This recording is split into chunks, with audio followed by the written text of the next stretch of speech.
Hey everyone. So the spirit of me making a video kind of hit me again, and was triggered just by hearing this information about where Gaza is at, etc. Now, I don't want to really give my personal opinion on it either way, because I don't want this channel to become me specifically siding with one political side or the other. However, people who are suffering, I'm always going to advocate for. Now, for those of you who have followed the conflict, you probably know most of the information from like the last year, maybe. The problem that I find, though, especially with media, is that the history is getting really ignored and the context is getting more and more muddled. As 2025 is rolling around, the reality is that the understanding of the conflict is just becoming more and more propagandized, etc. So I wanted to give a really quick historical conversation about why it is the way it is and where we got here. Essentially, and this is the hard part, it goes back like 5,000 years. And the reality is that that area is the historical homeland of the Hebrews, which was a tribe that was running around in the hills of modern-day Israel, and the Israeli people. Now, here's the thing, is that the Old Testament, or the Torah, is pretty inaccurate, historically speaking. A lot of it's mythology. A lot of this has been proven, especially if you went to seminary, you know this, that the reality is Jewish people were never really in Egypt. The Egyptian Empire went up into Israel, but they were never there. And so the reality is that the Israelites of El, Israel meaning of El being God, El was a member of a pantheon. He became a separate god with his consort, and there was a dualist religion, briefly two gods, one male, one female, then split off to being one God, Yahweh, etc. That's the quick and dirty version of how this first Jewish people started worshiping this God. And they wanted to distinguish themselves from the people who were there, and they demonized the hell out of them, and they made them this big boogeyman, and they were called the Canaanites.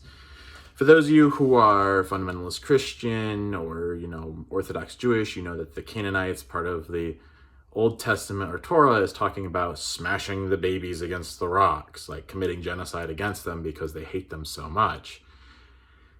And the reality is that the Canaanites, the real name for those people, the Peleset, which is where the word Palestine is derived from, were a group of polytheistic people. And their connection is to what we think are the Phoenicians, who traded along the coast, or the sea people. And that's what they're historically called, sea people. That's not just me throwing out random words.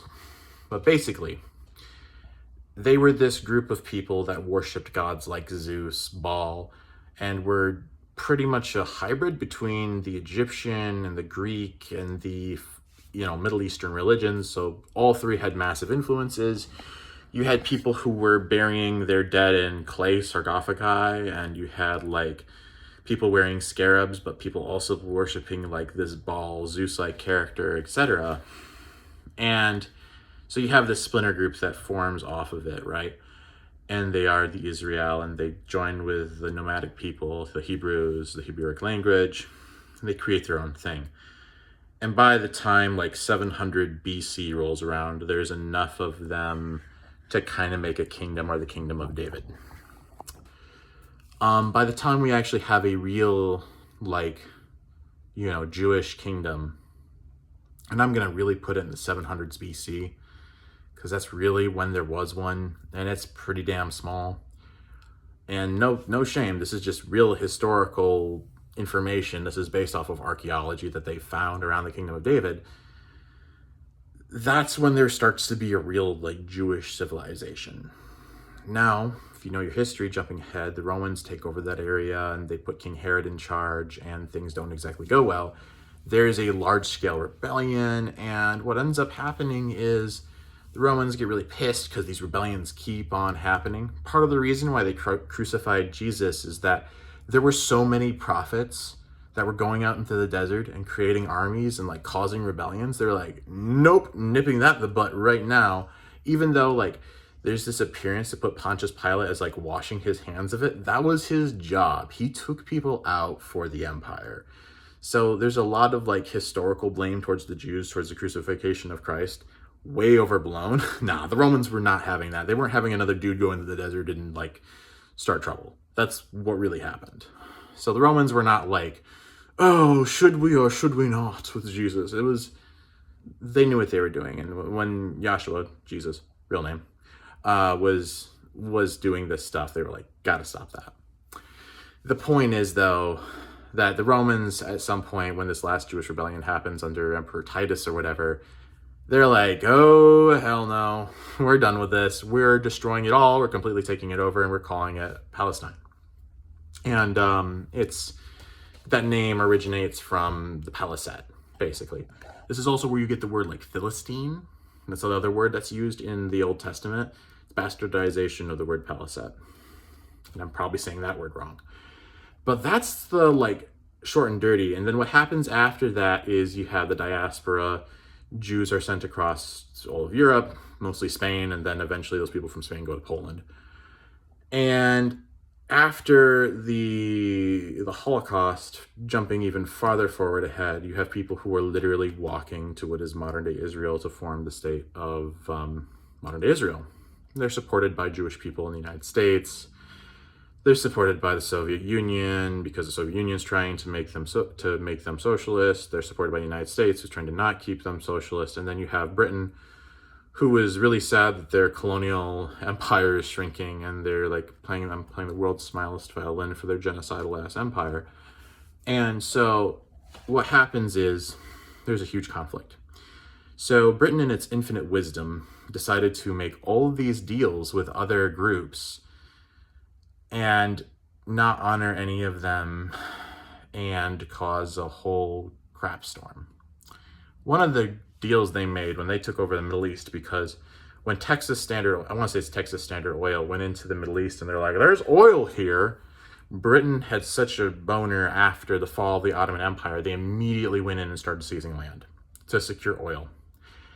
And one of the groups that they made a deal with, which is like the modern day like Kingdom of Jordan, is they made a deal with the, I guess, 10th or 12th great grandson of, believe it or not, the Prophet Muhammad, him like the Prophet Muhammad of Islam, his descendant. They make a deal with, saying, "Hey, we're going to give you this land, which is modern day Israel."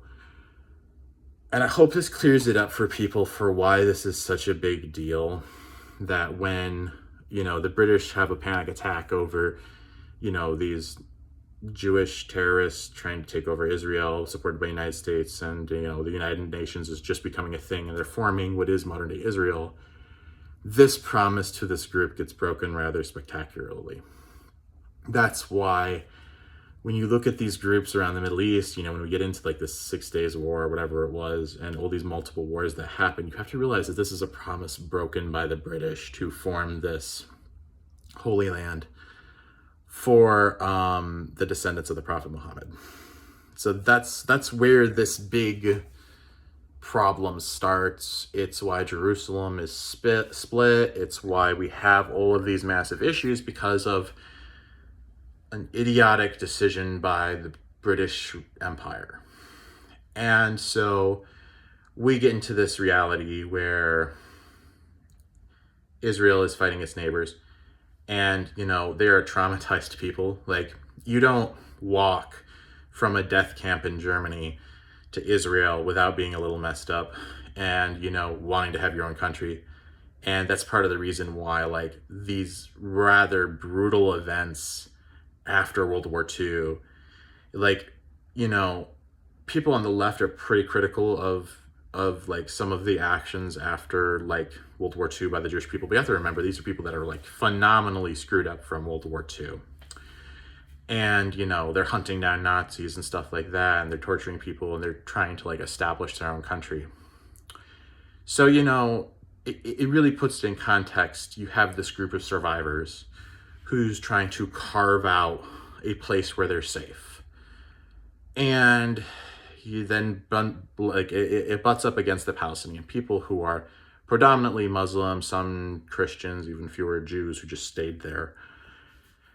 And you get into this problem of then the Israelis trying to settle those areas. And the reality is the modern state of Israel, of course, is a new invention.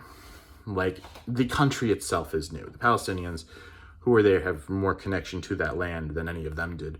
The reality is that most of the people who are in Israel are immigrants from Europe who left from the death camps. And it's not to say religiously you don't have a tie there, but I mean, culturally, not really. I mean, it's a pretty big stretch. Actually, before they formed Israel, there was a lot of like discussion whether they should form a Jewish homeland in like South America. Like, legit, this was a talk that happened. And the issue is now, and we're kind of coming into this point where there's more and more conflict and it seems to be going nowhere. And we also have a new president coming in who says Israel finished the job on these people, that the reality for genocide is getting closer and closer. Like, not from bombs falling. That actually has killed very few people. If you want to look at a war that's happening, that there's a real genocide with people being killed from guns happening, look no closer than South Sudan. 500,000 people have been murdered through gun, machete, and artillery strikes, etc. This is a genocide of famine, very similarly to what we saw in Ireland, etc. While it's really important to show those images of the bombings, etc., that's not actually the main threat here. It's disease, it's starvation, etc. And that's where we get when we've gone so long into this conflict, and it's part of the reason why all these goods have been restricted into Israel, etc. So the reason I made this video is to kind of like shed light on like the complexity of this conflict, is that it is not a easy cut and dry answer. You're dealing with people who have been told their entire lives that they are in danger, and they've had people shoot missiles at them their entire lives. And the kicker is that's both sides. And one of those groups decided to attack the other in a rather horrific way. And if you don't know the events from October, really look into them, because it does really resonate with the sort of stuff that the Nazis did, like kind of verbatim, the same sort of torture, etc., or like Japan and China in Manchuria. So this group of like traumatized people who passed on their trauma to their children and are now basically going ballistic, killing all these people. And we're now at the point where we're either stepping away from it or allowing them to do whatever they want, the Israelis, to the Palestinian people. And my fear is that we've basically, by choosing the answer that we have, by voting for President Trump, we've essentially said, okay, we're not going to deal with this anymore. And it is going to cause a genocide. And it could have been prevented. And it's good to know this information, because it makes you have, hopefully, a bit more compassion, a bit more understanding for either side.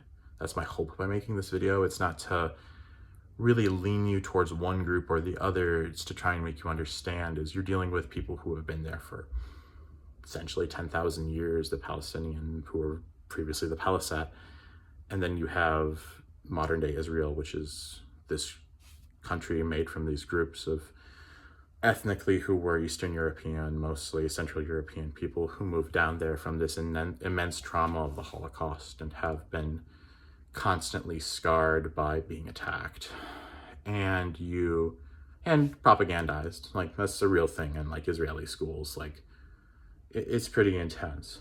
The reality is, like, we have this situation. It can be resolved, but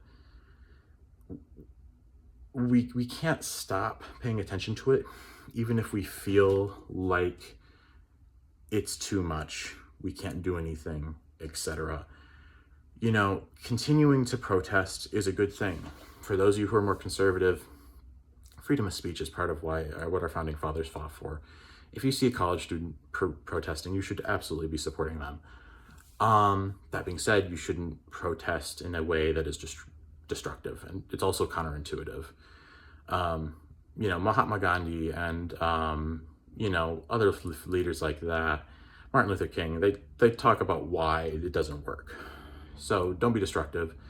Try and point out anarchists that are trying to like ruin your movement, etc.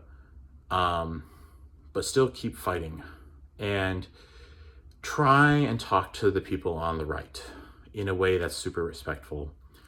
Try and give them the information about this conflict to kind of make them see both sides, because there's a lot of tendency with the right to demonize the Palestinians, turn them all into just terrorists, say they don't have claims to the land even though they do.